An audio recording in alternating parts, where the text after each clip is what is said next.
অন্য কেউ দ্বারা ওরকম একটা সিচুয়েশন বানাতে আসুক।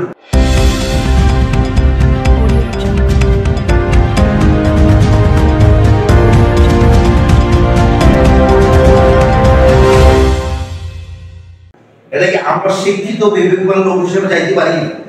চাওয়ার কোনো সুযোগ আছে? আমরা কি এটা প্রশ্ন করতে পারি?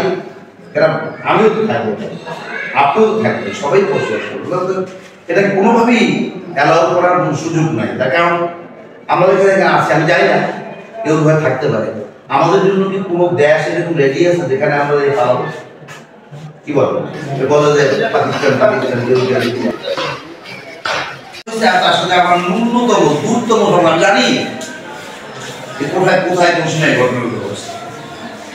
এই দেশ এভাবে একটা দেশ চলছে। এখান থেকে আল্লাহ তাআলা ছাত্র জনতার প্রচেষ্টা, এদেশের মজদুর মানুষের আহাজারি স্থিতিশীল অবস্থা আসার জন্য সবচেয়ে বড় যে জিনিসটা কাজ করে সেটা হলো একটা সুষ্ঠু, অবাধ, নিরপেক্ষ একটা নির্বাচন।